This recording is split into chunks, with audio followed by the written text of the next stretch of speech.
అడగుసో ఇస్తా అడగుసు అరటిపాలు కావాలా చేపలు కావాలా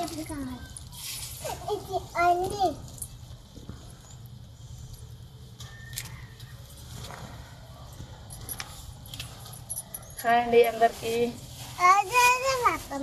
నేనైతే అరటి పండ్లు నా మండల కోసం ఉంచుతున్నా చేపలు ఇళ్ళకి ఇచ్చిన ఈ అరటి పండ్లు అయితే ఒక అమ్మ కొనిచ్చిన హాస్పిటల్ కాడికి వచ్చి మొత్తం అడ్డపడిపోయినాం అమ్మ అని మాకు హాస్పిటల్ తెలియదా ఏం తెలియదా అటు ఇటు తిరిగి ఎండలో మొత్తం అన్నం తినిపోలే ఇంటికాడ కళ్ళల్లో ఉంది ఊపిరి పాపం ఆ తల్లి వచ్చి అరటి పండ్లు కొనిచ్చి నీళ్ళ బాటిల్ కొనిచ్చి తినన్నది రారి టిఫిన్ చేపిస్తానని అన్నం తింది రారి అన్నది అన్నీ అన్నది ఇక మేము ఎప్పుడు మా ఇంటికి పోవాలి ఎప్పుడు మా ఇంటికి పోవాలనే బాధతోనే వెళ్ళి వచ్చినాం వద్దులే మమ్మీ అని చెప్పి వచ్చినాం ఆ తల్లి అయితే పాపం ముగ్గురు